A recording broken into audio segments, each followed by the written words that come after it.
Good evening. My name is Jacqueline Brown, or Jackie Brown like the movie, if for those Tarantino fans out there. And I am the Business Support Programming Manager here at the British Library's BIPC. That means Business and IP Centre.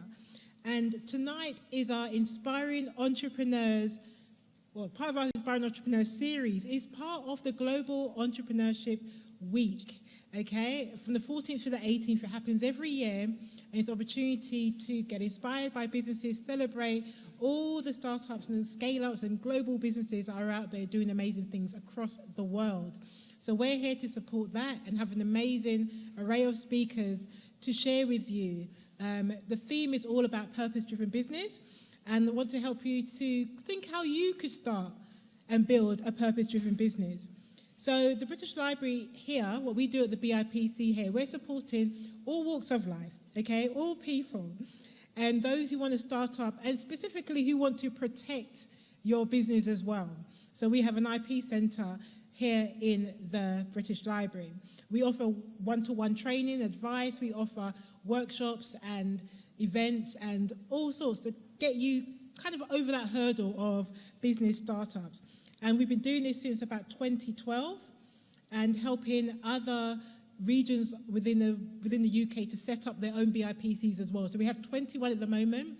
London, we are building more and more of them. So whichever part of London you're, I'm sure it's going to be somewhere like Waltham Forest or Bromley or Lambeth. There's so many different boroughs as well around London which are growing the BIPCs that you can join. But we invite you to come here as well. So our surveys show, we do surveys as well, so you will see feedback forms on your chairs, and it's really important because the thing is we learn about from the things that you say, how we can better support you in your business. So our surveys have shown us that you're more likely to be successful if you use our services. And 90% of the businesses that come through us, they're still running after 3 years. So if you've heard that kind of phrase that most businesses fail after 3 years, ours are still going, okay? So you get a great amount of support across the board. So we're reaching out across the community, across the country really, to offer business support. So if you're thinking about starting a business, you're wondering where to get your help and where to get this started, this is a great place to start at. Okay, so just a shout out to those who are watching online. We appreciate you signing up and join us online. And we do invite you, if you are able, anytime, do come along to one of our events in person. Do come to our workshops, do come to our other events throughout the year. We have amazing things going on. We'd also like to thank our partners, we'd like to thank Barclays for supporting this event as well. So this event is part of what is called the Reset Restart program under Barclays, and through that we have workshops as well, and training sessions and events, and they're all free for you guys. So do come up and join, okay? So the BIPC is just next door, so just come out and turn left. So if you're wondering where it was, that's where it is. If you're tweeting, for those who are on Twitter or in social media, please do put hashtag Inspiring Entrepreneurs. So if you're wondering, because I always get entrepreneurs spelled wrong, so that should help you as well. I always do it. But yeah, that's it from me. So what to expect tonight, we've got an amazing panel talk, and then we are doing a prize giveaway. Everyone say, ooh. I like it, you're good audio, thank you. Ooh, don't need to sweat here. So yeah, we're going to have a prize giveaway. So our speakers here, our amazing entrepreneurs here, are giving away a gift, a prize, something special to them, to you, who we see as special as well. So, but you can only get entered into that if you fill out the feedback forms. So there's pens and the forms on your chair, so do make sure to fill that out. So that's it from me. I would like to welcome our moderator for the evening, the lovely Amy Timi-Bew, and of the company Create Your Table. So thank you, Amy, over to you.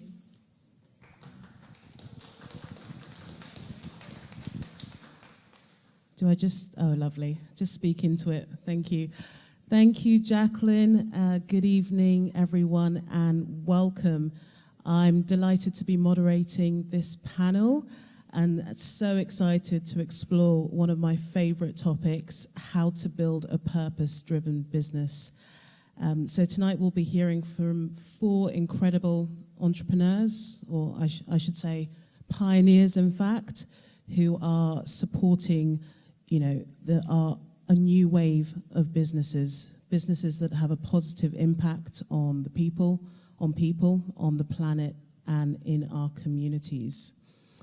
So without further ado, I'd like to welcome our first speaker to the stage, Janie Goodker. Janie is the CEO of Unseen Tours, a provider of walking tours curated by people who've experienced homelessness and who know the streets of London intimately well. So we'll welcome Janie up to talk for 5 minutes about her enterprise. Janie?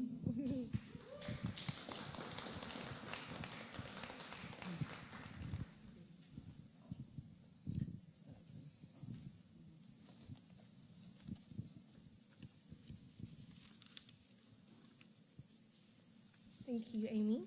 Can you hear me? No? Can you hear me? Is that better? Okay, great. So, let me start with a question for you all. Hands up if you think you know London well. Just quick hands up. Okay? So a few of you. How many of you knew that there is a windmill in Brixton? Show me your hands. How many of you knew that there's a windmill in Brixton? Okay, so a few of you. Hands up if you knew that the world's first traffic light was actually in London. Do you know what happened to that traffic light? No? Okay, well, we've got someone who knew that. So that first traffic light was built it appeared outside the House of Commons in 1868. Unfortunately, however, there was a gas leak, which meant that the traffic light burst into someone's face, and therefore it was taken down pretty much less than a month after it was put up. So that's what happened with the first traffic light. Hands up if you knew that touching the head of a pelican is against the laws and regulations of London. Okay, finally got you something that you didn't know. What if I was to tell you that the only reason I knew these facts was because I was told them by someone who'd experienced homelessness, by one of our tour guides who'd experienced homelessness? So my name is Janie Goodker. I am the CEO of Unseen Tours. We're a London-based social enterprise, and we provide training and experience for people who have experienced homelessness to create their own walking tours of London. These walking tours are not your general walking tour where you'd see Big Ben and the Houses of Commons, but they actually have the guides' own stories and their own experiences of homelessness woven in through the narrative. And they also include stories from their communities, stories that you wouldn't find in a guidebook anywhere. And this is what makes our tours really unique. Our tours are great for people wanting to visit London and find a new way to experience the city. They're great for schools and universities wanting to bring their classroom to life. They're great for businesses wanting meaningful team-building opportunities. And they're great for Londoners to rediscover their own communities. So as I mentioned before, each tour is developed by the guide that runs it, meaning that we don't have a set script or anything for our tour guides, but we work with them to develop their own walking tours. And this means that the process is completely person-led. And through this process, we also develop the guide's public speaking skills, storytelling skills, self-confidence, people management skills, all of these things that make the tours what they are today. The tours also allow our guides to have conversations about homelessness, to engage our tourists, our visitors, in discussions about a topic which they may not know as much about. And we hope that through these conversations we can improve attitudes towards homelessness too. So since 2010, when we started this organization, we've trained 24 tour guides and helped them create their own walking tours of London. And today we have 5 tours in London, and they are in Covent Garden, Soho, London Bridge, Brick Lane, and our newest tour is just around the corner for King's Cross, and that starts just outside the station. So please do join us for this tour if you're able. So why do we do what we do? Just very quickly. The tourism industry, as you may know, really tries to distance itself from homelessness. If you think about the royal wedding of Harry and Meghan, if you think about the London Olympics, homeless people are always displaced from these events. London doesn't want to be seen to be having this problem of homelessness, and neither does any city, any place in the world.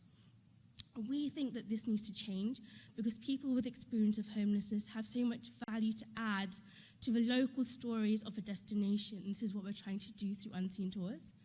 And we hope to take this to other cities around the world, working with other marginalized groups also, because we believe that these stories are what really add value and vibrancy to any community around the world. Thank you so much. We'd love to see you on a rediscovery of London soon with our Unseen Tours, and we hope to change the attitudes towards homelessness one walk at a time. Thank you.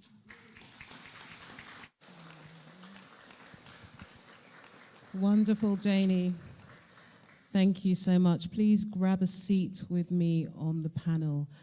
And now welcoming to the stage Liz Jackson, MBE of BCMS, who is a motivational speaker and business owner.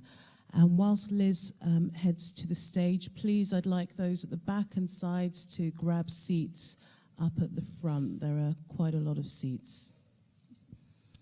Hello, good evening. So I work for probably the most commercial part of commercial businesses you can possibly ever imagine. I am a leader and a director of a business called BCMS, which is a corporate finance firm.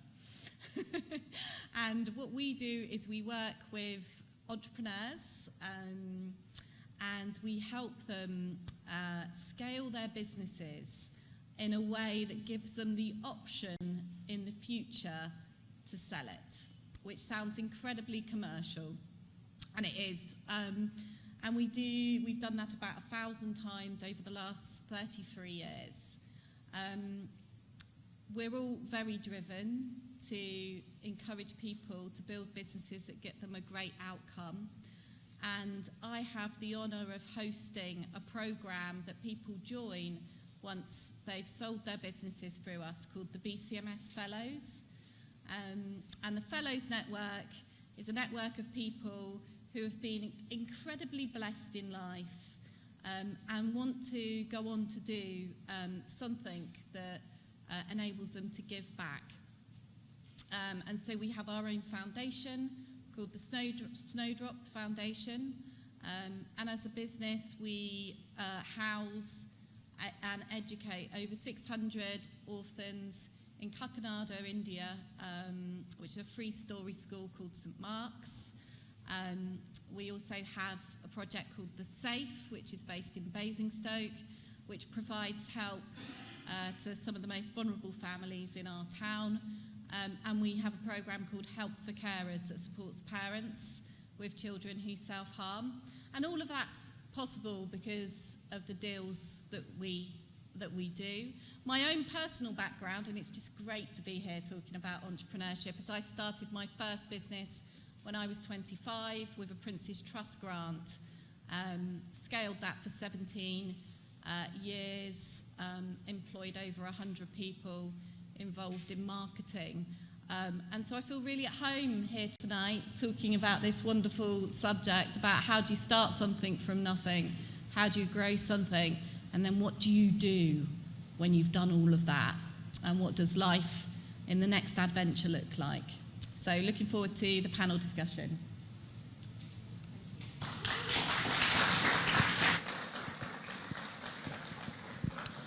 Thank you, Liz.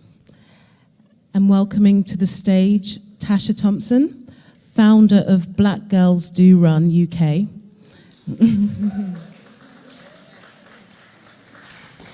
Good evening, everybody. I'm Tasha Thompson, and I am the founder of Black Girls Do Run UK, a running community created to inspire, encourage, and motivate black women to run.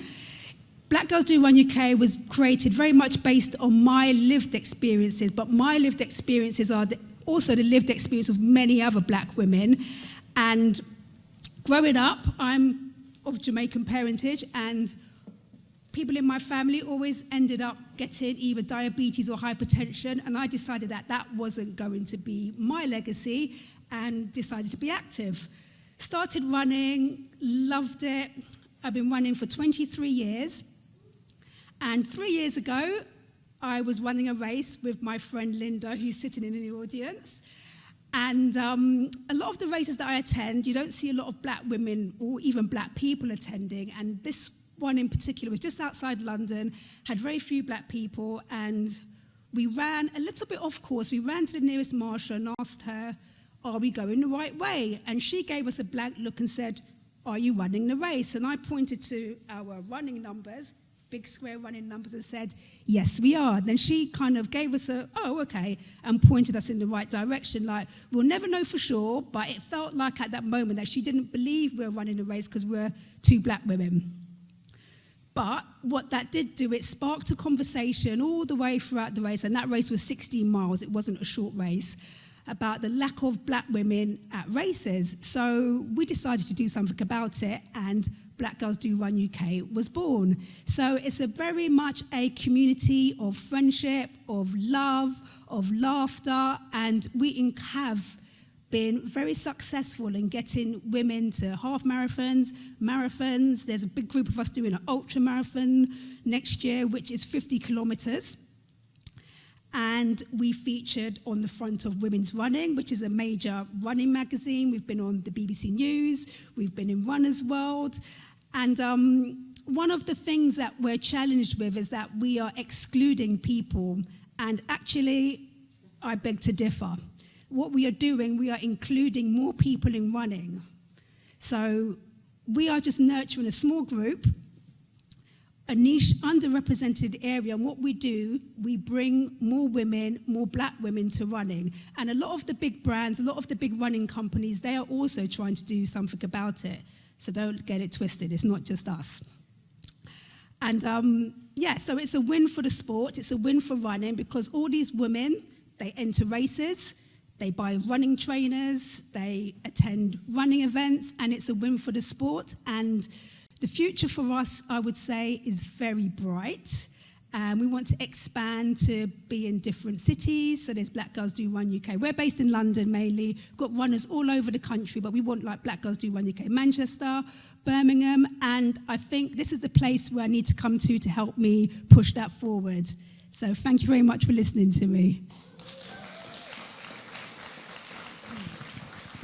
Wonderful. Thank you so much, Tasha. And last but not least, welcoming to the stage, Valerie Brandes of Jacaranda Books.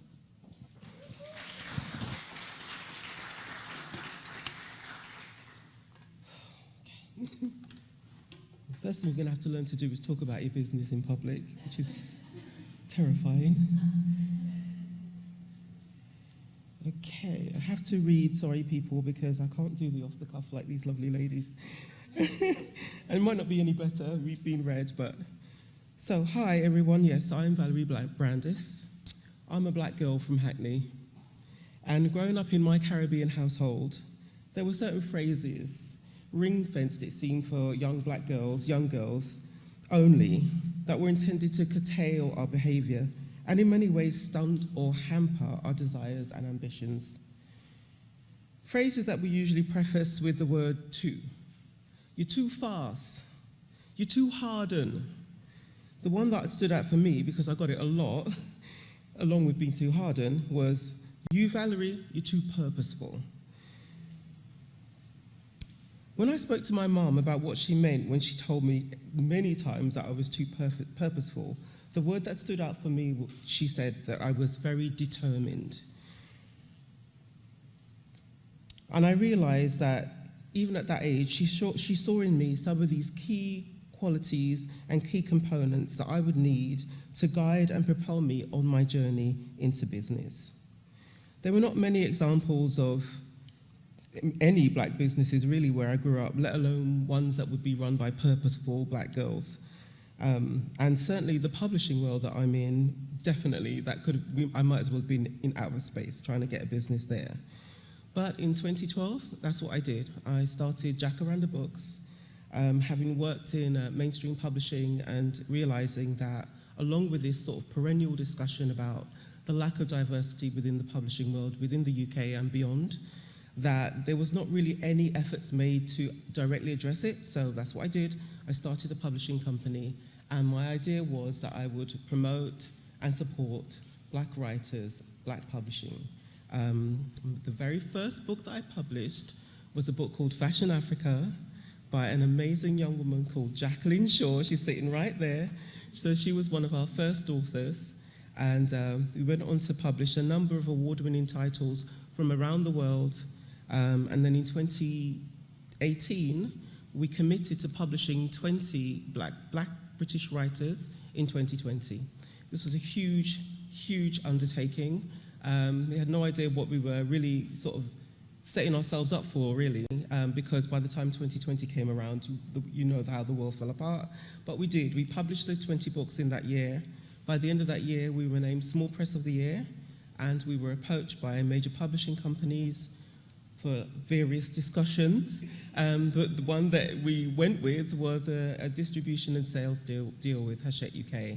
So we're now a very tiny press being repped and distributed by a very major publishing house. So 5 things that I think I would want to leave you with when it comes to being in business and being purposeful about your business. First, I would say is decide what you want to do. For me, it was all about black books and black authors and black writing and what I wanted to see. Secondly, I would say commit to your vision, commit to your purpose, and that's going to take a lot of self-belief. And in the very early stages of business, that's all you're really operating on is self-belief. Surround yourself with people who not only believe in your purpose, but really believe in you as well. Deny the naysayers a foothold. That's what I always say, because there will be plenty of them and they will be very loud.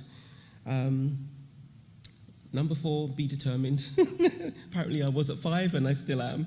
And number 5, I would say to always check your purpose and make sure that as you're going along in business, that you're still in alignment with your original goals and values. So we're celebrating our 10-year anniversary this year, 10 years of publishing.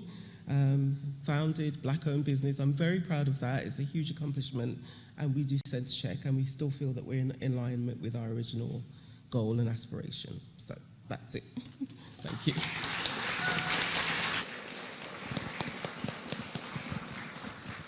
Wow. Thank you so much to our panel. It was fantastic to hear a snapshot of your businesses and the purpose that drives you to continue each day. Not to start on a downer, but a pandemic, a recession, war, a cost of living crisis. You know, these are some of the huge challenges that we're facing at the moment. And double that if you're running a social purpose-driven venture. So my question is for Liz initially.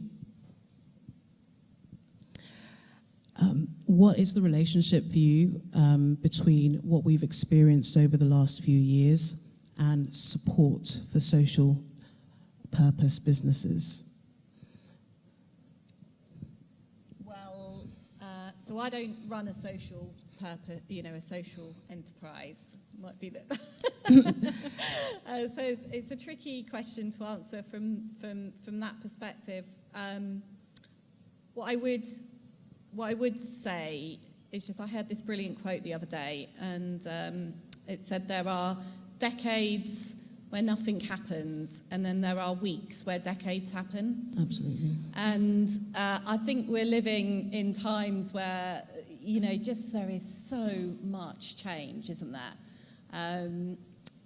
And I think the need for any organisation, whether it's a business that's a commercial business and privately held, to a corporate, a PLC, or a social enterprise, is the ability needs to be there to adapt to those ever-changing environments and find a way of thriving out the other end. And I think there is, this whole, why am I doing it? What is the reason? What is our purpose? What are we doing all of this for? What are we working towards? Needs to be, forefront whenever you're making decisions, and just being able to change.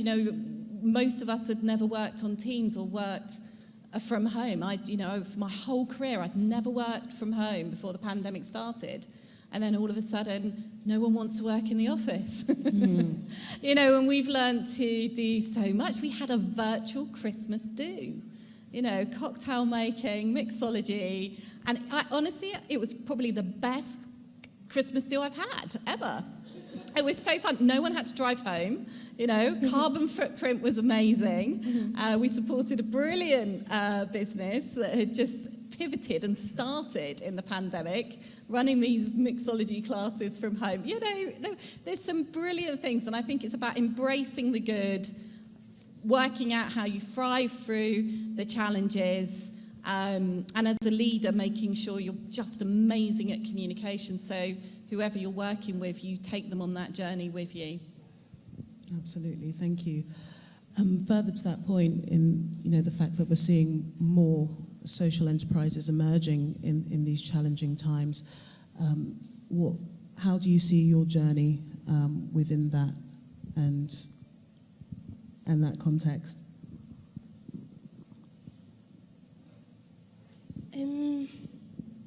Has your own personal experience, I'll just read from my notes here, but yeah, has your own personal experience prompted your desire to do business that drives a social good?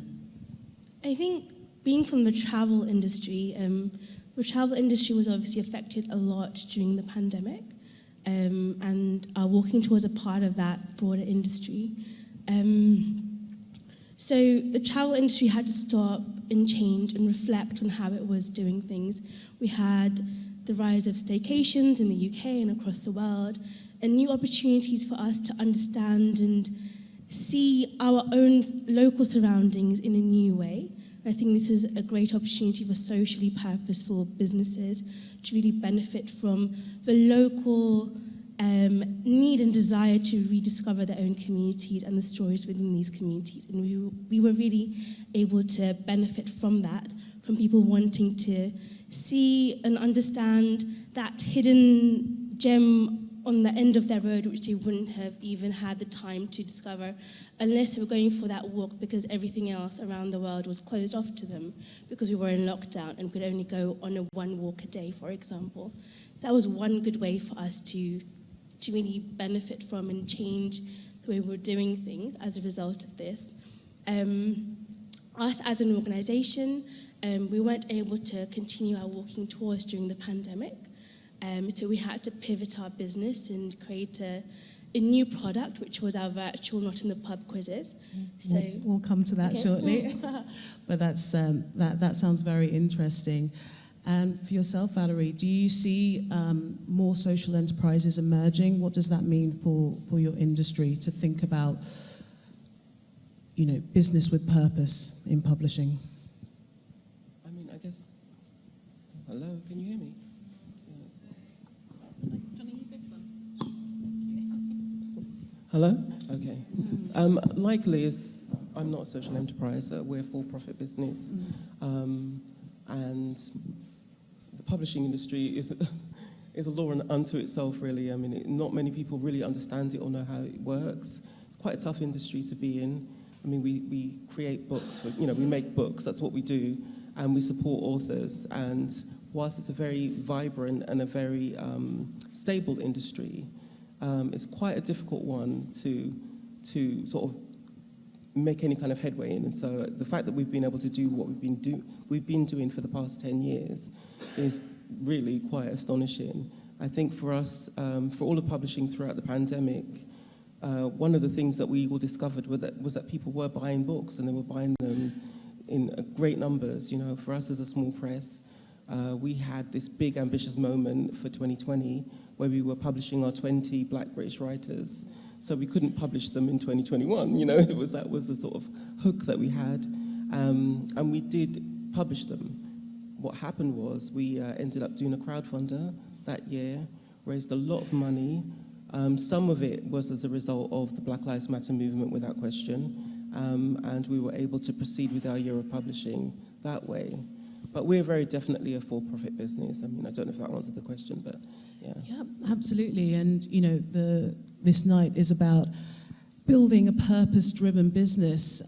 You know, that doesn't necessarily mean that it's a charity or a social enterprise. You know, there are a number of different business structures that allow for, you know, any business structure, you know, can have impact embedded within it. So when we think about, you know, purpose-driven businesses, we're casting the net far and wide. So Liz, the work that you're doing with the international projects, all fantastic, extremely impactful, running a corporate business, and the same for yourself as well. You're making huge changes within the industry through you know, a traditional business, so that's amazing. And finally to you, Tasha, do you have any thoughts on social businesses or purpose-driven businesses within fitness and what we're seeing? Testing. Can you hear me? Okay. So we've done quite well during the pandemic because outdoors was open and everybody had like their 1 hour a day. So a lot of people took up running. Like the parks were full. Parks that usually were empty were full. Like I go running at 5 o'clock in the morning. There were other people out running. So we the pandemic done good for us because what happened, like we couldn't run together, but we could still share our runs. So no, and the Black Lives Matter movement as well, that accelerated us. And it grew us. Running grew during the lockdown, so we grew too. Amazing. I'm glad to hear there are people running at 5 a.m. during the pandemic. I wasn't there. But Janie, back to yourself. With a business centering homeless people in the homeless community, how have you been able to address, you know, the complex issue surrounding homelessness and also to create a resilient business model during the pandemic? So you just touched upon your pivot there. Could you tell us some more? Sure. So during lockdown, we weren't able to continue our walking tours of London. And so we had to find a new way to use our guides' knowledge of London and create a new product using that knowledge, and that was our Not in the Pub quizzes. So we used the knowledge to create these questions, which we then asked to the public when we had our public Not in the Pub quizzes. But then we also found a way to use it as a team-building opportunity for people wanting a meaningful Christmas for their staff. So if they didn't want to do mixology or they wanted to add something before they started drinking and mixing drinks, they could have a way to compete within their teams to see who knew London in the best way. And this was a way for us to make sure we could continue supporting our guides through the pandemic also, as well as using their expert knowledge and creating something fun for everyone to enjoy when they were thinking of new ways to entertain themselves during lockdown. And Liz, if we can pass the mic back to yourself. Thank you. Thanks. We'll pass that one down. For the businesses that you support, as well as your own, what kind of pivots did you see emerging within that period?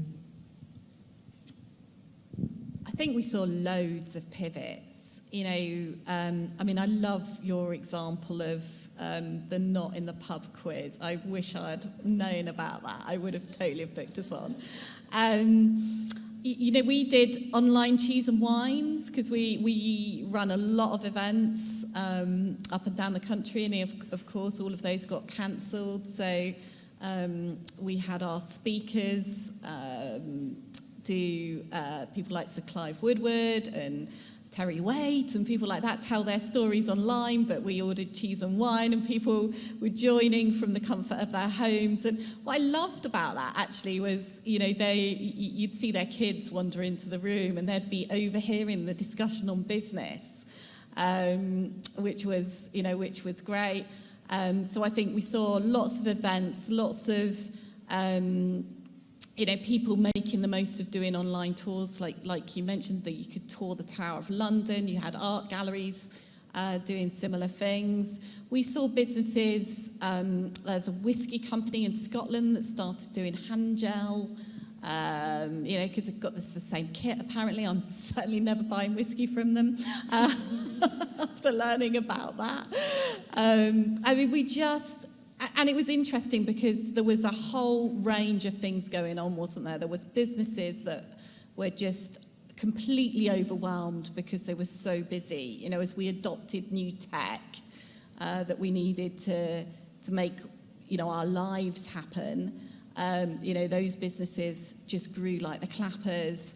Online retail grew like the clappers. And a lot of people haven't gone back to the high street, which has caused other issues. But just seeing, I did a virtual bra fitting, which I never thought. I mean, it was a bit awkward, gotta say, especially being blind. But, there were things that you just never thought would happen. And some of us have, we have returned to the office in a hybrid way.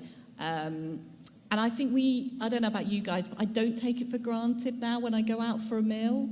I'm like, oh, it's so nice to be with friends face to face. The human-to-human connection is there. But, my church, I go to church, but the inclusivity that's happened around people who weren't able to go because they had agoraphobia or they had, something, a disability that meant they couldn't go or whatever it might be. Suddenly, church is now an in-person event and a Zoom event, and it always will be from now on.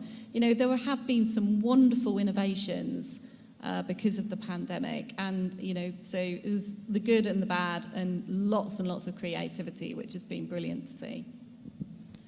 Absolutely, thank you for that. You're really right in terms of the last 2 years giving us an opportunity to reflect on how we run things, to adapt our business models, and also provide an opportunity for us to be more inclusive and more thoughtful on how we do things. So Tasha, with collaborations and features that you mentioned in your intro, Women's Running Magazine, Runderwear, to name a few, you've quite successfully built a business based on the power of running and, being people-focused. So how have you been able to identify a need and then convert this into a growing community and ultimately a movement?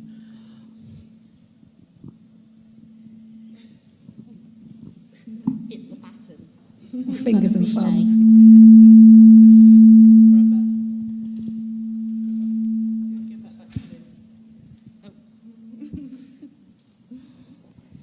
Right. Sorry, can you repeat the question after all that? No worries. How have you been able to identify, this community and grow it? I guess through the partnerships that you've developed, and what does it look like to build a community? So the identification came from being a runner and seeing a lack of black women at races, and the partnerships with others, I would say, is completely organic. So we have a strong presence on Instagram, and we just post all about our runs, all about our races, and it's the brands that see that and they want to tap into that joy because we're always laughing and we're always smiling and we're very happy runners. And also because of the Black Lives Matter movement, a lot of the running brands and all over wanted to increase diversity, and for some, it was just like a tick box activity, and they'll just do one thing. But for others, it's been a continuation of relationship with them. So it's just all happened organically, really. And it's just, I would say, it's through our love of running that has drawn people to collaborate with us. What does impact look like for you? Impact looks like Black Girls Do Run UK. And being on the front of women's running and being here today and being continuously recognised and invited to things and people understanding our why. And our why is what drives us and it's our purpose. And we just want to encourage more black women to run for their physical health, for their mental health, and to encourage their children, and just to create that generational shift of not putting ourselves first as women as well, and not looking after ourselves and our health. So it's about making a change from the top and filter it down to the younger generation. That's pretty amazing aim. And on the point of race equity and thinking about BLM, you touched on that, Valerie, earlier. Excuse me. So similarly, you have a business supporting black and brown authors to create visibility for them. Can you share how honing in on your USP has helped your business and can help other businesses to drive growth and thrive? Hello, is it working? Yeah? Cool. So as I said before, the publishing industry in this country is world class and has existed for literally hundreds of years. And it's been a continual question as to how they can improve representation and inclusion for black and brown writers in this country.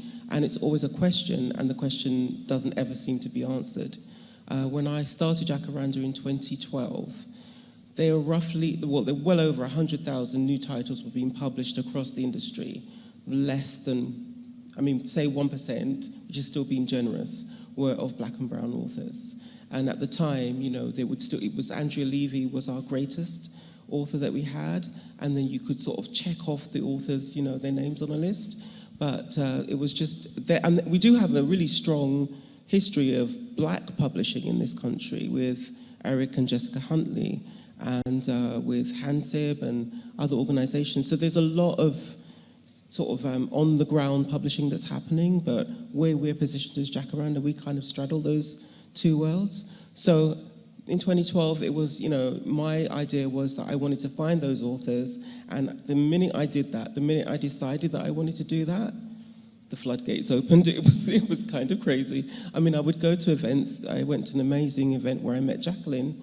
But once I was at that event, and people knew what we were doing, I was getting submissions left, right, and center. And the reality was, at that time, it was myself for about 8 months, and then it was another girl, Jasmine Brary, who was with me pretty much from the beginning. So Jacaranda was 2 people for 8 years, essentially.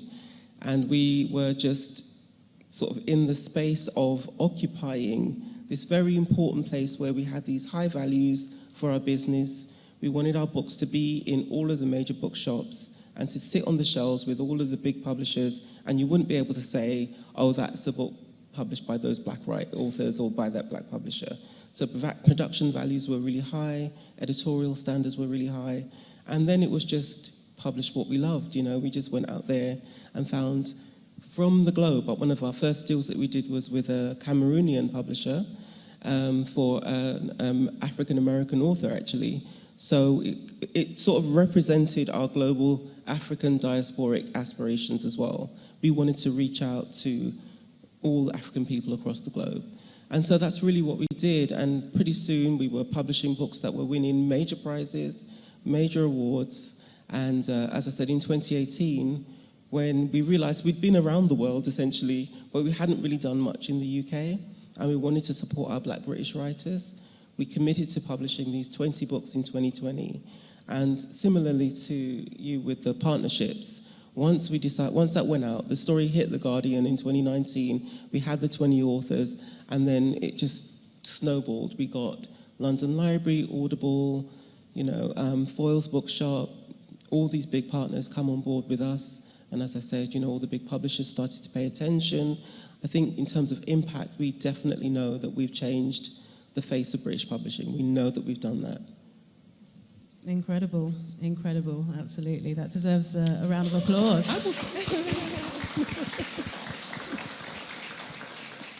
And what you've touched on, is these are the fundamentals of business, because you are meeting a need. There was a massive gap in the market which you filled, and then on top of that, you were able to, in addition, meet that social purpose too.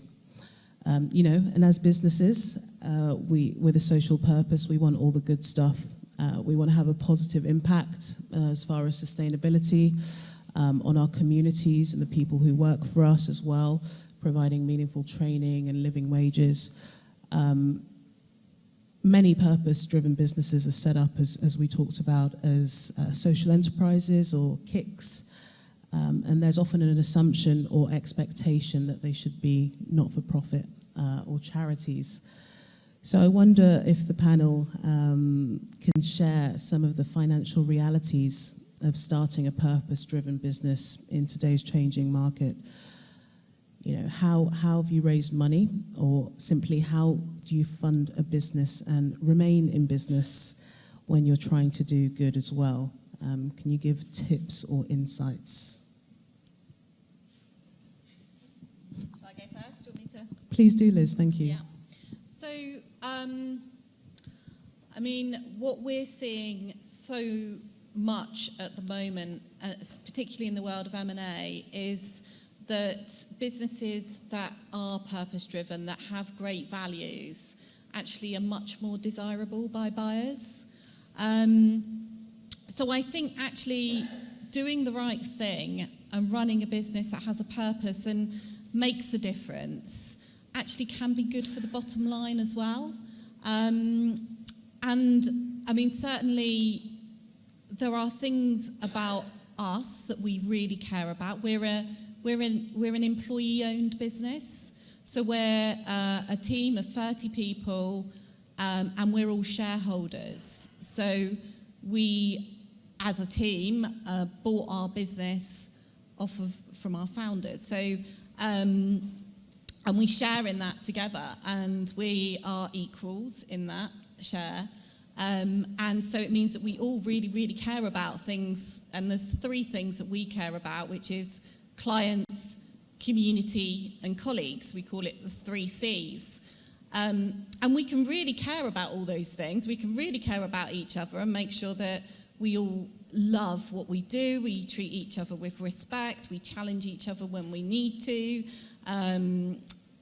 We can really care about our clients, and we do, that they have a great journey with us. And we can really care about our community. But those 3 things doesn't mean that we don't make a really good profit as well. And I think actually, we've made a mistake by saying you can only do good things in the world, and you can only have a really big impact for good, but you're not allowed to make any money. I don't think that's true. I think business is really focused on wanting to do the right thing, and actually that makes them much more appealing for clients. Clients want to work with businesses that do the right thing. People want to work for organisations that are purpose-driven and do the right thing. Suppliers want to work with companies that are honourable and reliable and have integrity. So all of this stuff actually means that, in my view, you become a business that's oversubscribed if you operate in that way, and ultimately you do. We don't need to be ashamed of being profitable as well. So that would be my view. Yeah, absolutely. Thank you for that. There are so many ways, as you say, to do good. And not only that, but you do need to be profitable to actually do the good and continue to do that. What are your thoughts on that, Janie?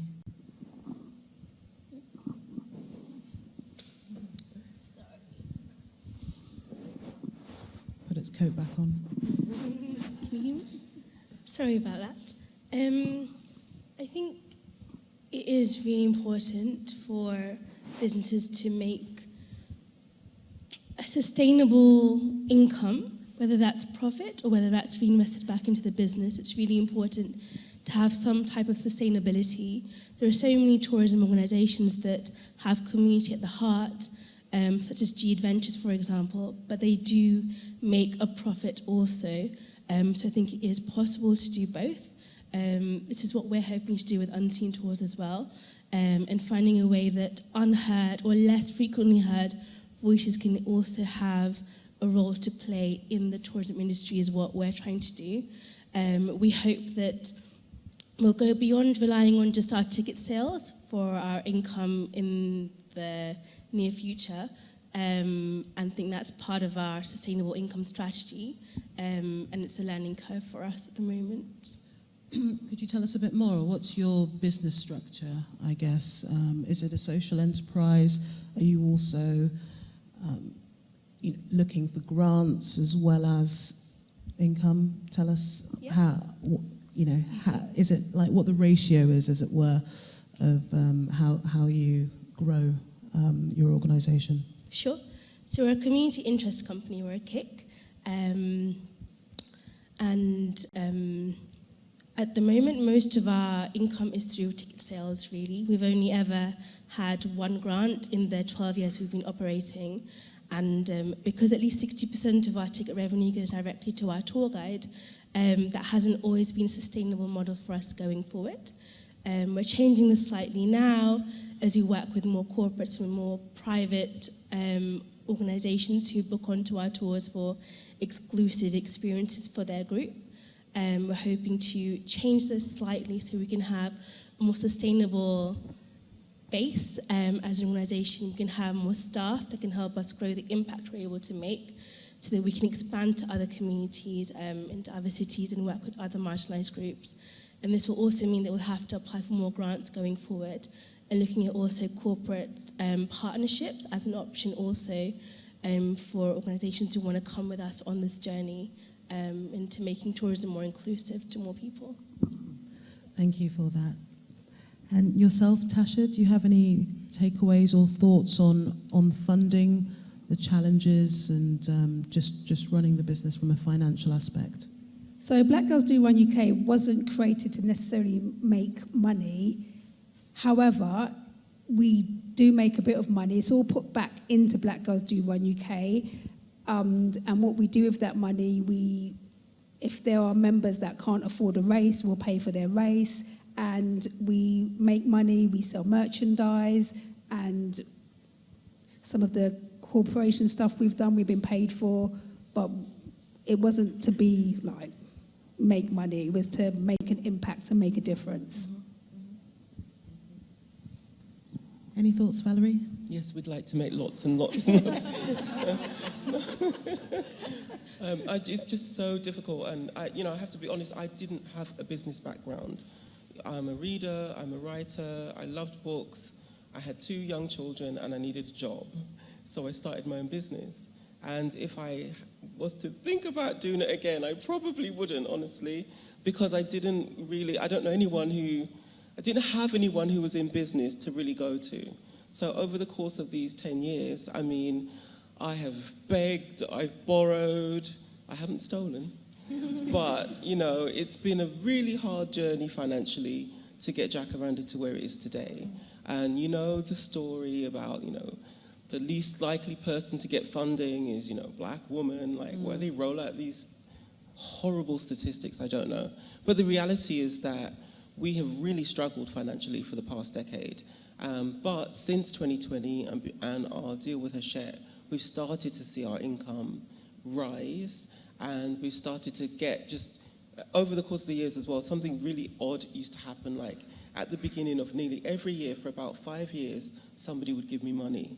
Like literally they would be like, we've seen what you're doing, we want to give you, and it was like decent sums, of money, and that would keep us going, because that would make us realize, oh, we really are making a difference and we really are having an impact. But you're constantly trying to educate yourself within the world of business to understand how to build towards profitability. It's not the overarching goal for us. It just isn't. It can't be. Realistically, it can't be. But obviously, it would be very, very, very nice as well. So it's a mixed bag of, Liz would probably be horrified at our accounts, or, but we're trying. We're really trying to bridge that gap between knowing that there are young people, black people in particular, who are trying to build businesses that don't necessarily have the context for it, and just showing them that there is a way and it can be done. It's just hard. Does that make sense? I don't know. Absolutely, and you'll have to tell us afterwards. You know, these money manifestations that award you pots of money at the start of every new year. I need to learn more about that.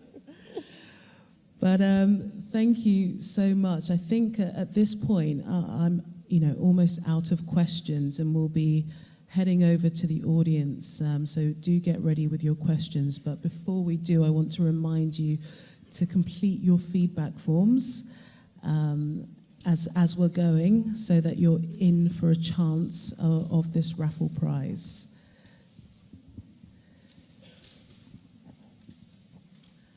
Have we got?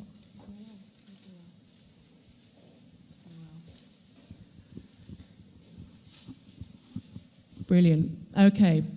So actually, we will start with questions from the audience. Here only, actually. I do believe that people are commenting online, but we'll be taking questions from the room. So if there are any, there will be a mic roaming around shortly, although we may have stolen the extra mic. There we go. Thank you so much. Lovely. So I can see we've got our first question on my far left over there. Please do give us your name, and perhaps if you're an entrepreneur, if you're working in a social purpose, that would be awesome. Thank you. So my name's Jenny Kovacs, nicknamed the Queen of Being Seen, about visibility. So I've loved everything that you've all shared today. I would say I'm more of a purpose-driven business. I've been going for 12 years. But what I really wanted to ask Valerie, I love the video element, the speaking element, and I'm rubbish at the writing. And I have had a desire for a long time to get my book published. What are some of the things you can do to go about that when you're trying to balance building a business and getting a book published? Can I borrow that? So you've written a book, yeah? I've got a book on my computer. Okay. I mean, I think there's so many ways to go at it. I think if you already have, a context, a brand, if you like, and you're already working within that field, you could maybe approach a publisher to do a hybrid deal with you, or you could self-publish, would probably be the best way to go about it, because you would already have your audience. You're doing events, you will sell your book at your events. That would be a good way to start, at least. But I would recommend you write and finish the book first. Get it off your computer. What's the challenge there? I think the thing that stops me is I write sometimes how I speak. No grammar, no punctuation, just a load of words. So I can get it out there, and I'd be a nightmare, I think, as somebody on your books. So, what kind of things do you do as a publisher to support that in conjunction with running a business? Yeah, so we get manuscripts in all sort of conditions. So some people will submit something that's very complete and, grammatically correct, and other people download their brain and send it in and say, make it work.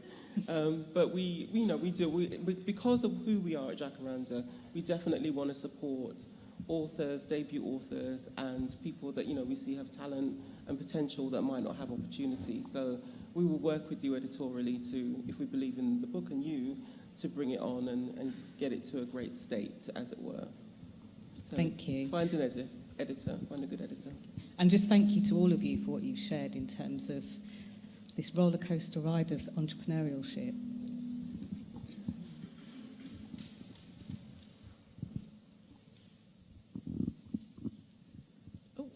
Hi, I'm Charitra. I'm just here to learn and be inspired. I was wondering if all the 5 women could answer this. I just wanted to know what your key learnings or advice that you might have learned when you first started up and that you could share with us.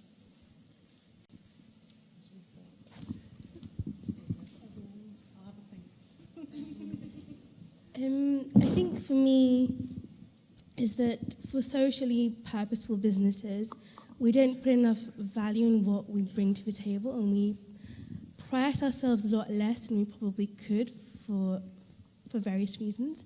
So that's one thing that I've learned, is have more confidence in the value that you bring as a social entrepreneur, and price yourself to reflect that. Don't be too shy to put your prices up a little bit.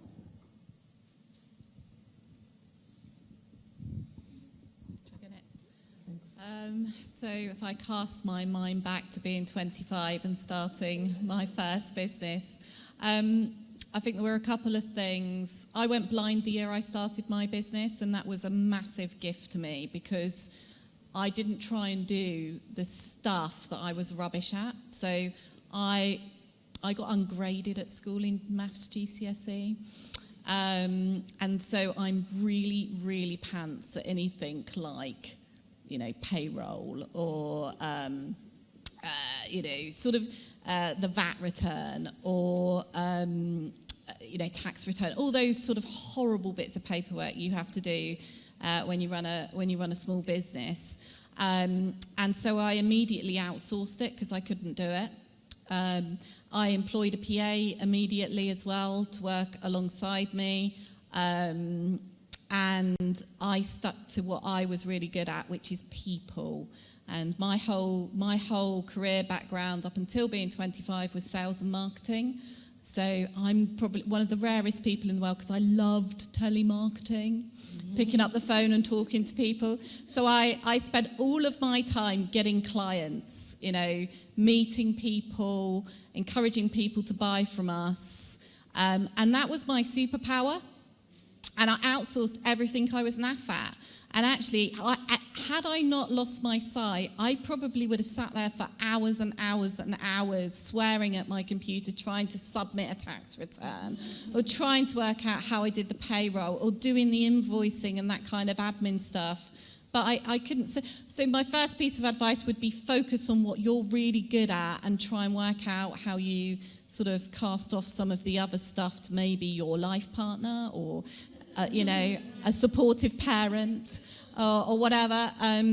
So do that in the first thing. And then the other thing is I had a Prince's Trust mentor, and he was awesome. And he just asked me a few questions every month, and it was, how much have you sold? How much work have you delivered? And how much cash have you collected? And sounds simple, but it kept me focused, kept my feet to the fire, and it kept me focused on growth. And those things were really, really significant because as entrepreneurs, we can be a little bit too creative and opportunities come along. And for some reason, we think we're going to be millionaires in a year as well often. And actually, it's really hard work. It takes a lot of focus and determination. There's a lot of things that come along that, that can trip you up. There's loads of failure unless you're much, much better than me, but you screw up tons. And so there's lots of learning opportunities as well. So you've got to be really resilient. And a bit like running, it's kind of a marathon with lots and lots of pain points. And so if you're serious about it, I'd do it. And if you're not serious about it, I wouldn't, because it's a tough journey if you don't really want it, and you'll give up. And that's why there's so much failure in business, because people don't, when they start a business, anyone can start a business, right? Anyone. You can go onto Companies House and register one tomorrow. Anyone can do it. But actually to grow a company and build a business takes a lot of determination and resilience, and you only do it if you really, really want to. And I'd always ask myself that question first, and I probably asked myself that question every night for the first year. Do I really want this? But it's a brilliant, brilliant journey, and a really wonderful adventure if you choose to go down that route. So mine are, remember your why, and make sure it's something that you're passionate about, not somebody else or what's trending or what's popular. Make sure that it's passionate to you. Be consistent. Sometimes it feels like you're doing things and nothing's happening. And with a lot of the stuff that Black Girls Do Run UK, I think, right, this is it, it can't get any better than this, and something else even better happens. So just believe and get a good team behind you. That's also important. And just don't give up, keep going. Those are great. I like all of those. I would say, don't be afraid. The first couple of years, you're going to be terrified all the time about all the ways in which things can go wrong. But just try not to be afraid and don't let it overtake you. And really, that self-belief is the thing that's carried me through more than anything else. Trust yourself. Trust your gut. Believe in yourself. You're going to be tested in ways you can't even possibly imagine. But as you said, if you really don't give up and believe in what you're doing, it will all come out good in the end, I think. But it's not easy. It's very difficult. Yeah, it's that beautiful contradiction. I was thinking about that as well. It's, self-belief, but also, don't worry, it's really frightening. For me, it's that mantra, start where you are, use what you have, do what you can. And that self-belief isn't, I'm confident every morning, but it is the belief that I can get better, I am getting better, and things are working out. So that is it for me. How about yourself? What's your journey at the moment? I know you said you're here to learn, but I'm literally, just here to learn and just be inspired. So I guess I'm in between business or jobs, and so I just thought, you know what, I think the universe has been saying for a while to start my own business. So I just said I'm open. Yeah, it calls you. Indeed, absolutely. And of course, you're in the right place. Do sign up to a BIPC program.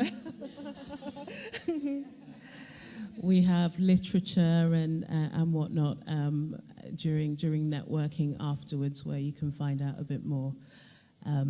So now would be a great time maybe to start to collect the feedback forms from people before we move on to our next question. The very dapper gent with my specs on over there. And the hat? Yeah. A microphone's just coming up behind you. Thank you. Good evening. My name is Tony Biola-Dada, and I wanted to ask a question. So I saw a couple of days ago on Instagram this event, and I thought I had to be here. I've just finished a 3-day challenge, which was called Purpose to Profit, and so hence the reason why I wanted to be here. But I wanted to ask a question to Valerie. So I've written a book called Grow Personal Success, and it's based on recognizing that entrepreneurship, in terms of really being able to be really resilient, is your business actually being a reflection of who and what you are. So I've written the book with some tips based on 30 years of experience in this field. Can we potentially do it? Some business? You don't ask, you don't get. Yeah, you took the words right out of my mouth. Don't ask, you don't get. Sure, send it to me. I've got a copy here, don't worry.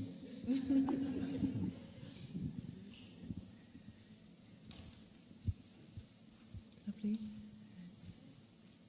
Any questions? I'm looking at those at the back there, perhaps.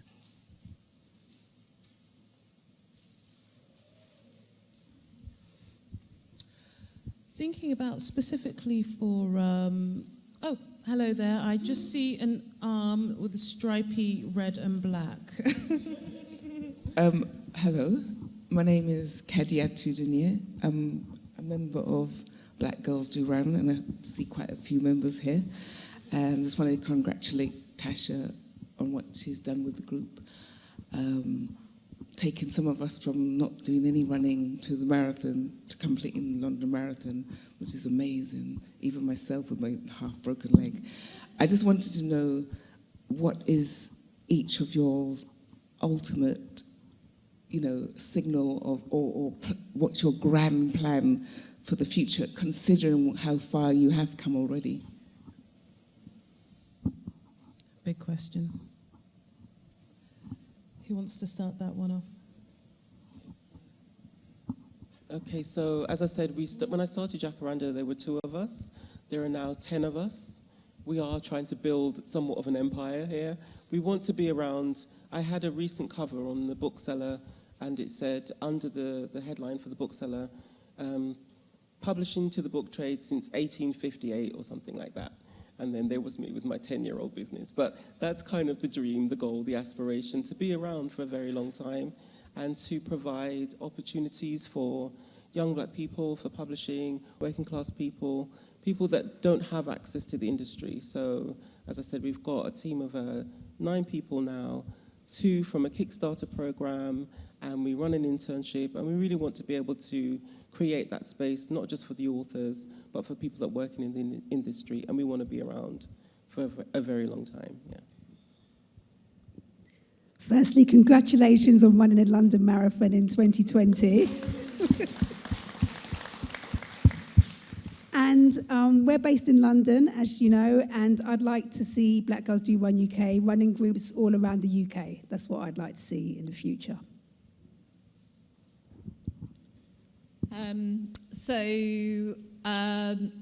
I don't know really what the goal is. It's like, but I can tell you what I'm working on at the moment, which I'm really excited about. We've talked about tonight how hard it is for women to get funding. Mm-hmm.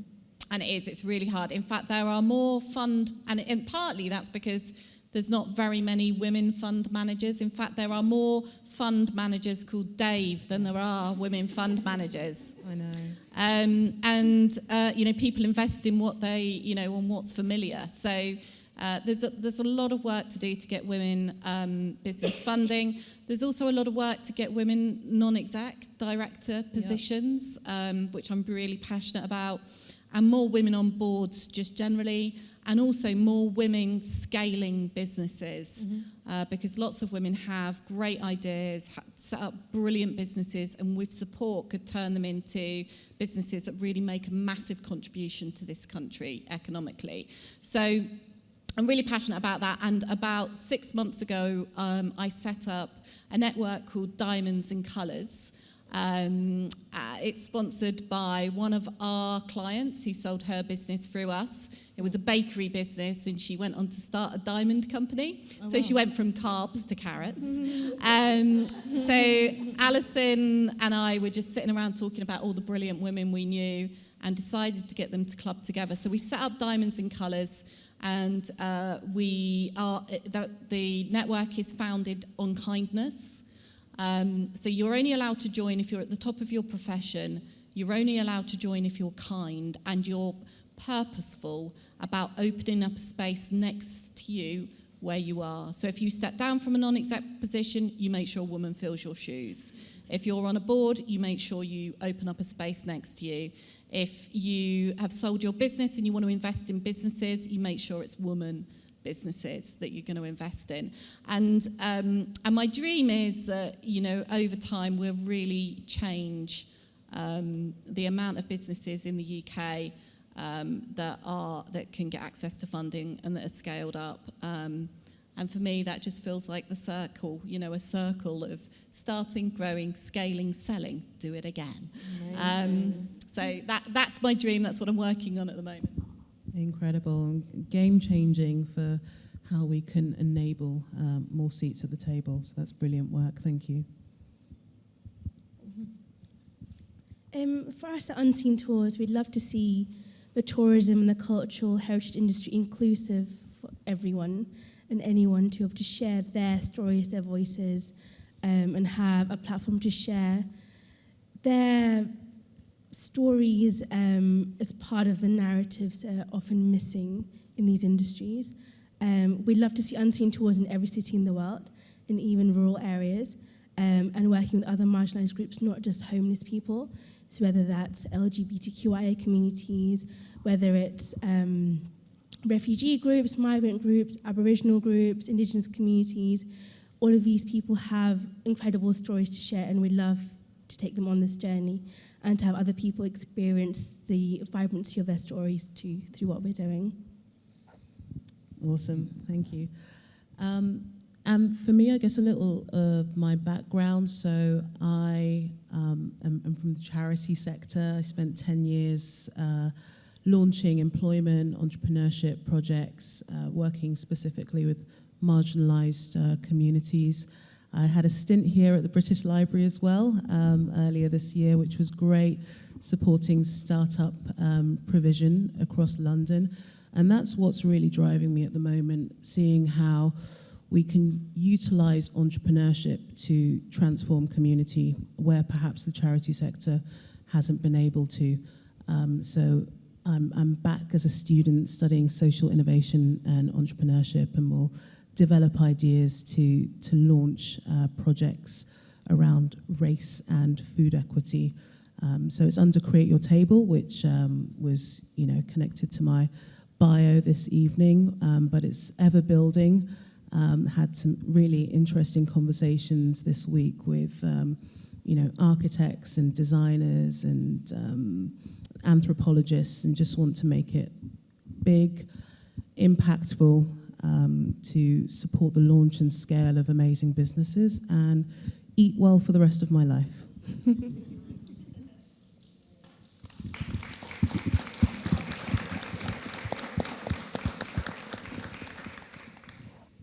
And before the raffle is drawn, which will be, I guess, in a few minutes, Noel's going to give me the thumbs up when we're ready to go. We can take a couple more questions from the audience. Mike's coming over to you. Good evening, everyone. My name is Michael. I'd like to say a very big thank you to the panelists. They are brave ladies. Being an entrepreneur is not easy. I started my entrepreneurial journey right out of uni in the year 2003. Coincidentally, I'm also in the book publishing industry with Valerie. So I can really relate to the stress and the hurdle she has gone through growing a business. I distribute books for UK publishers in Nigeria. I ran the business up till now. The business is still running. I just won a contract yesterday.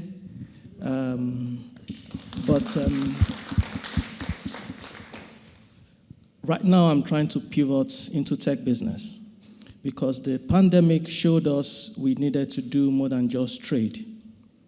We import the books from the UK into Nigeria and we distribute for the UK publishers.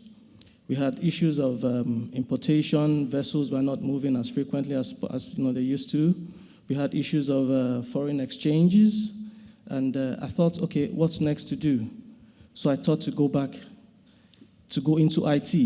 My background was IT, but I went into business right out of university from the little knowledge I had from my parents. So for anyone wanting to venture into business, your background doesn't matter. What matters is where you are going. So first of all, before you start, you have to really dream your dream well and trust your gut and set out on your journey. The journey is not going to be easy. It's going to be very tough. But it's the dream, the end goal, that will keep you going. I remember back then when I started, there was a company I was looking up to in Ghana. That was what kept me going initially. So when I started the business, I used to go to Ghana to get books because I didn't have enough money to come to the UK. So never lose focus on your dream and get a mentor, get an example, a company you're trying to be like.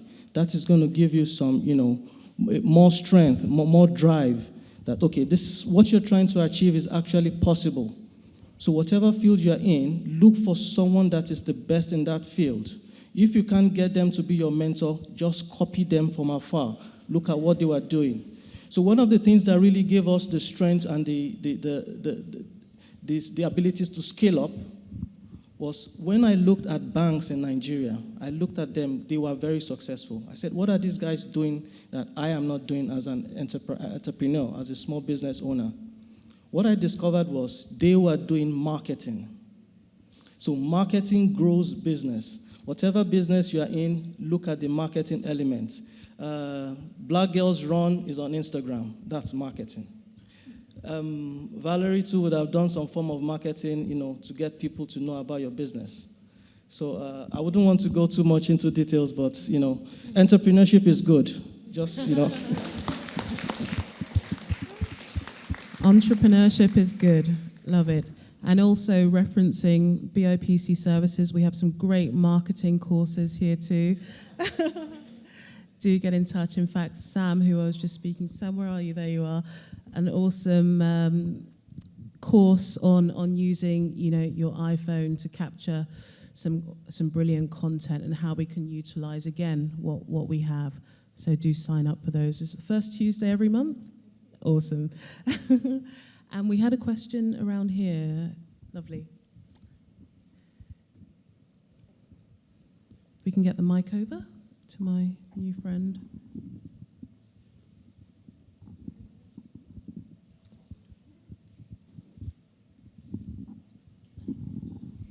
Thank you. Evening, everyone. My name's Chantel, and I'm working on a company called the Good Coffee Project. And I just wanted to ask you ladies, I used to be someone who, I would have been able to stand on stage like what you're doing some years ago. But I'm kind of getting very, very timid because I'm not sure what it is. I feel like, is it society? Is it just everything is overwhelming? Is it that I feel like this idea is so much bigger than me? I feel humbled by it. There's just so many things that's going into making me want to reduce myself. And I'm kind of being encouraged to just be present, be in spaces like what you're doing. And I'm hugely inspired by you ladies. It's almost bringing me to tears just watching, just listening and the value that you're bringing. And I just wanted to know, in terms of if there's anything that you could suggest to me that could help me to really push this idea, because I believe it's so important that I've been grinding on it day and night. And I really wanted some tips that would enable me to be on platforms where this idea could be heard, or whether it's something that I need to outsource and give to other people. Is there something that you could suggest that would help me to kind of really just get behind this and give the business the credibility that it deserves? Yeah. Shall I start? Well, first and foremost, congratulations to you, just to begin with. Let's round of applause. You've put the work in, and if your mission, if your vision feels slightly too big, then it's the right size, right? That's something that you're reaching for.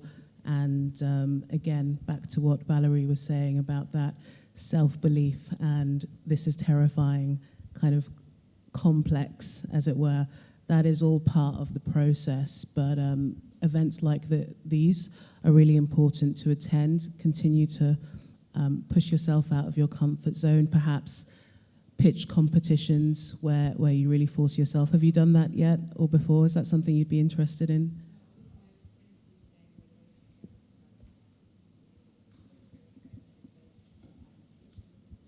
Okay. So we both going for the same pitching competition, and just decided to kind of put our ideas together, which is kind of strength. It's honestly given me a strength that I feel that to kind of really push it as well. So yeah. Amazing. Exactly. So Yeah. that was So put yourself out there. Pitch, and then. You actually answered the next bit of what I was going to say is find other people, to really realize your vision. So you've already got someone there. You see their strengths and how that can aid your work. So sounds like you're going in the right direction. Look forward to hearing more. Any other thoughts? You stood up and you asked a question. Because You've totally got this. You just need to take up space. Yeah.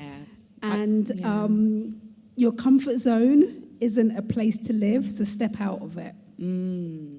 Love it. Thank you so much. And I'm not in my comfort zone at the moment, by the way. You look totally comfortable up there. I'm not. Cool. Thank you so much. Amazing. Thank you. We have a question at the back. Hello. Thank you for the event. It's really inspiring to be here. I'm in the transformational coaching space, and I like business, although I'm a doctor by background, so I knew nothing about business and had to learn everything from scratch over the past 6 years. I've noticed I've reached a kind of level where it's like either you scale or you're stuck. And I'm not sure I feel aligned with the model where it's about volume and exposure and numbers and things. So, but I'm confused because I'm like, well, if you don't do that, what do you do? So I was wondering if you had any advice or insights to share. Thank you. Thank you. Liz, will you? I can, yeah. So yes, it's one of those things when you get really busy, you're in demand, aren't you? Which is brilliant. Well done, you. And so I guess your choice is, like you said, you're not that keen on the scaling up and employing people and all the rest of it. I guess one of the things I would be looking at is it gives you choice, which is wonderful. The people that you said you're a coach, didn't you?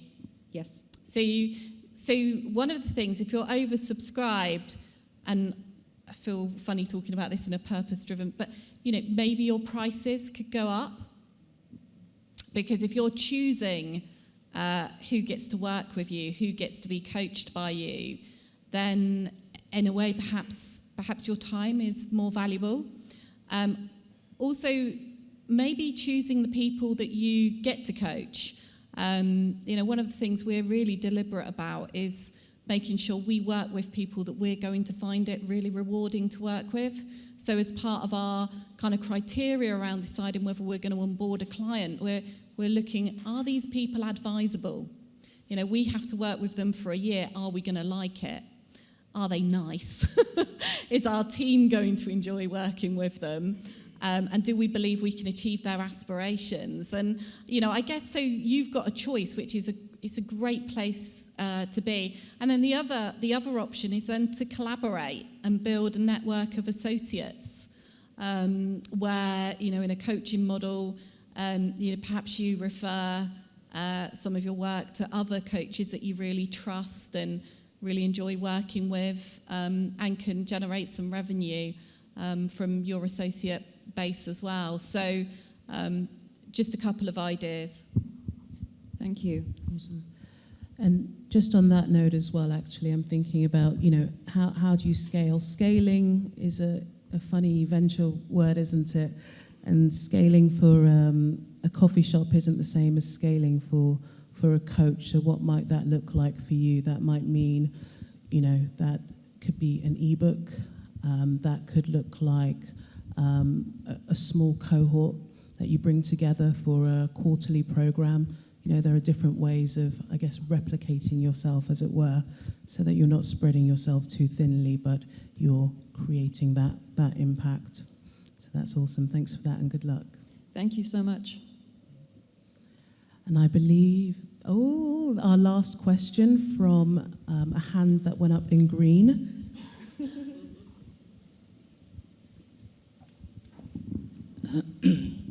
Good evening, everyone. So my name's Sandra. I work with leaders in the corporate sector. I have a side hustle, which is a podcast on YouTube where I have conversations with leaders. I wanted to ask a question because at the beginning you said, we've gone through the lockdown, we're now looking at inflation. So I just wanted to ask all the business owners, what's your key goal for 2023? We've almost finished 2022.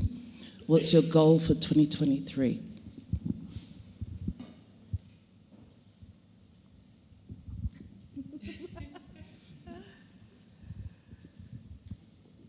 Keep growing.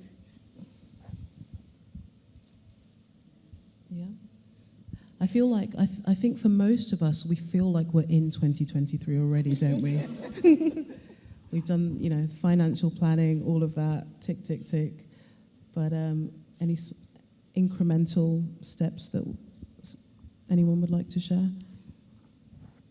Well, I think, it's a funny time, isn't it? Because, we've got inflation at over 11%. We've got staff shortages in some areas. So we need to retain our talent. We need to keep an eye on our teams and our clients. I mean, we work with businesses right across the sectors. So they've had all of the issues with getting supplies over from China, the freight, if any of you were in import, but, freight used to cost for like $2,500 for a container. It went up to 18,000 at different points. You've got the energy costs. I was with an engineering company last week, and their energy costs have gone up just to like $500,000 a year, and it's quite a small business. And all of these things means that you've got to have your finger on the pulse more than ever. And for us, as a business, and for our clients, it's making sure that people really, really understand their businesses and how they operate. Really understand their KPIs. Entrepreneurs often underestimate the need for data and really great financial reporting. But this is a time now where vigilance is paramount, and really understanding your business, how it operates, the financials behind it, what clients you're making, margin on, which ones you're not. And then all of the people stuff, keeping an eye on everyone. People are more worried than they've ever been before. What pastoral care have we got in our businesses? And are we being vigilant there as well? So, yeah, I mean, those are the things that we're really focusing on. And it's like, but don't forget about the strategy, because we can still thrive. Our politicians might struggle with some of this, but we can still thrive and grow and adapt and change and create hope and great futures and build wonderful businesses. It's all still possible, but it just means maybe a little bit more harder work than it was a few years ago. Yeah, I would agree with a lot of that. I think for us it is about trying to stabilize our business going forward. We are at this sort of odd place in a way where we're a very, very, very small business. We're still under 10 people, but we still have to do all the things that Liz just spoke about in terms of, managing our staff, managing their mental health, well-being. They're getting paid, making sure their wages are able to cover their living costs. We have to meet all of those needs of our staff and ourselves as a tiny business without huge cash reserves. And also we are at the mercy of supply chain issues, just like everyone else. So it's about really stabilizing the business over the next 3 years going forward, just so that we can fulfill our dream of being around for a long time. For us, it's to recover from the pandemic and to ensure that our tour guides are not too badly affected by the cost of living crisis, making sure that we are able to support our guides to have a sustainable livelihoods through the next year, and also hopefully to grow out the number of tours that we have in London by at least 2 tours is what we'd love to make happen. Thank you all so much. And I know I promised that was the last question, but I've got someone in my eye line for the final question. Hi, thank you so much. My name is Sade. I'm newly self-employed as a virtual assistant and content creator. My question, the final question is, you spoke a bit about inflation and cost of living crisis. So for the next year, 2023, what would you say a new business, like a small business or new business owner should think about to grow and be profitable without burning out? That's my question. Well, I think you've got a great business at the moment, because people might be looking to pivot and move towards having a virtual assistant. Don't worry, Neve. Neve's my PA. to not having a full-time resource. So, I think your business has been designed for such a time as this, which is brilliant. I would say the most important thing is just to be mindful of making sure you recharge your batteries. So, you know, I'm a really bad advert for this, but in the pandemic, you won't believe I was a size 10. And because I knew that to cope through lockdown, because I'm a real people person, I got up every morning at 6 o'clock and went in the gym and did an hour, because we've got, like I say, the gym, we've got a couple of bits of equipment at home. So I did an hour. The kids were up. I sent them out on their bikes, so they had to have an hour of exercise. It was a regime. It was like living in the army. You know, lunchtime was a break. They rang Nana at 2 o'clock where they read. You know, it was just this regime, and we had to stick to it. And there's just something about looking after yourself, which means you need habits, really good habits. I pray every morning. Other people meditate. But I just think about the things I'm thankful for and kind of get my mindset right as well. And I just also know when to put down my phone and stop looking at my email and create some time where, you know, my mind isn't on work.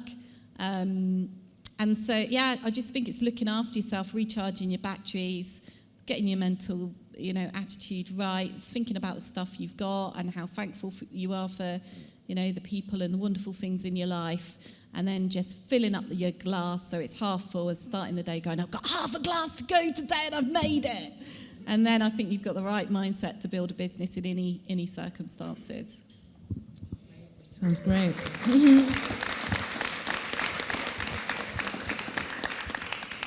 Thank you for that question, and thank you so much to our panel this evening, to Valerie, Tasha, Liz, and Janie. A huge round of applause.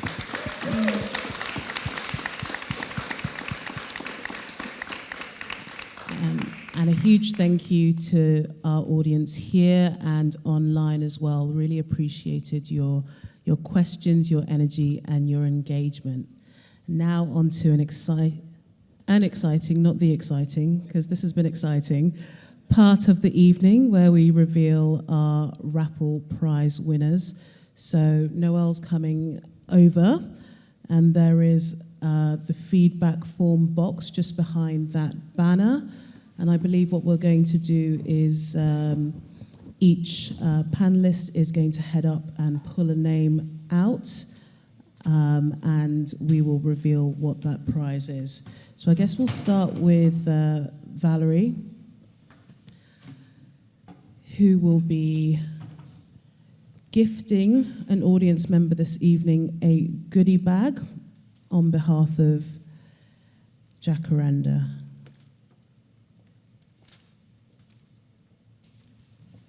Right, good evening everyone, and thank you for coming to the event tonight. What an amazing panel we have got here tonight. Please, can we give them another round of applause? You guys are amazing. Right, our first prize is, the winner is Anthony Dada. And the prize is... a book deal. No, it's, where are we? Oh, there we are. You have won a Jacaranda book goodie bag.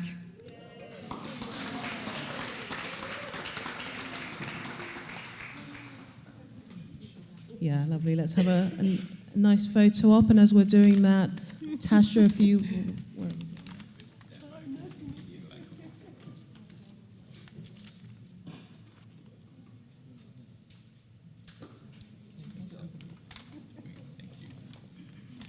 Congrats.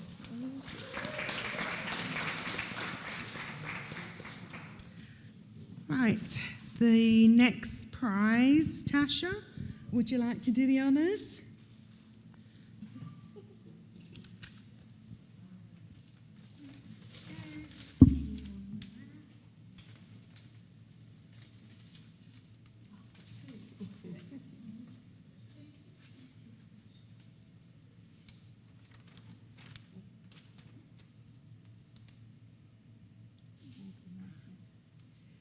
And The winner is Morgan Martin.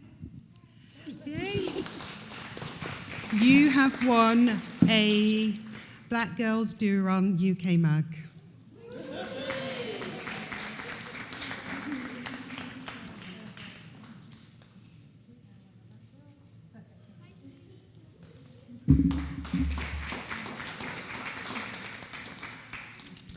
Okay, 3 more to go.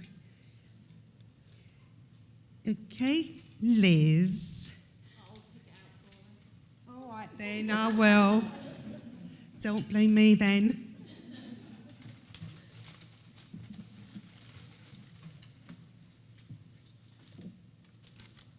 Right. The winner is Simon Turam. Did I say that right?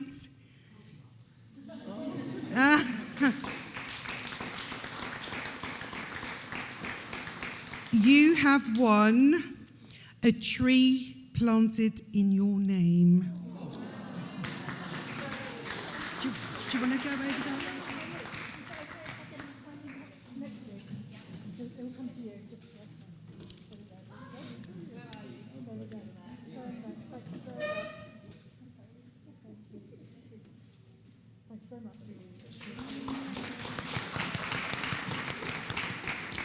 Okay, 2 more prizes to go, so I will pick Janie.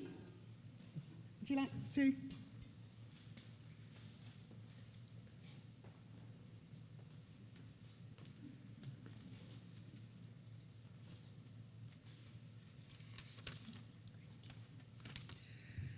And the winner is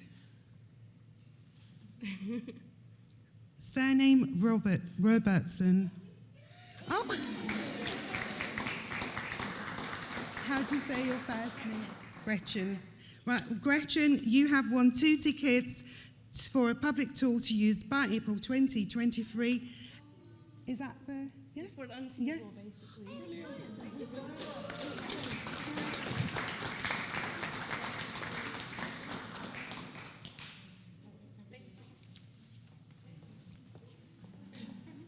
And last but not least, Annie, would you like to come up?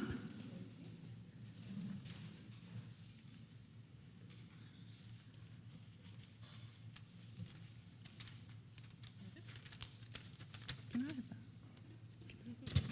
I want this. And the winner is Charlene Johnson. Oh my goodness!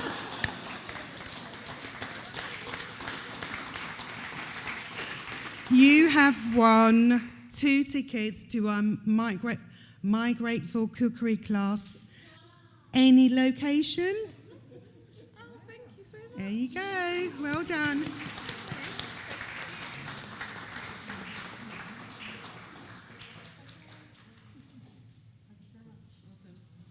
I'm afraid I haven't got any more. You can come to our workshops if you like. But yeah, I will leave it with you now. Yep.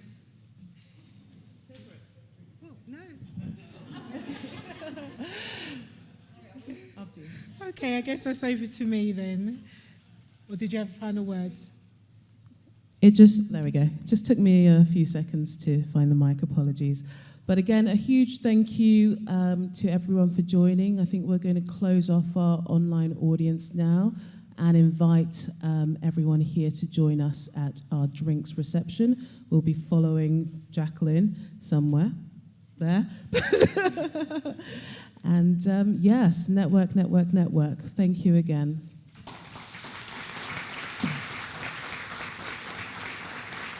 Okay, so just a quick reminder, we have the BIPC. We invite you to come and join our workshops and our other events. We've got so many things happening in the new year as well. So do check us out at bl.uk/BIPC. Use hashtag Inspiring Entrepreneurs. If you want to share about this, share your photos, let us see how you felt about it.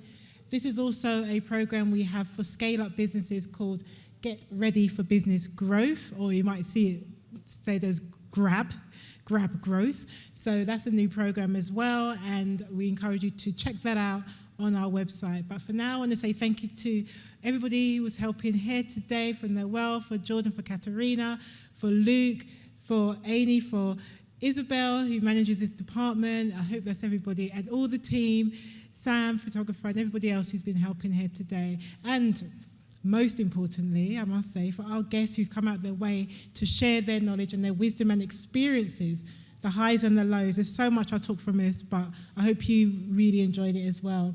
So thank you, everybody, Valerie, Tasha, Liz, and Janie, and Amy.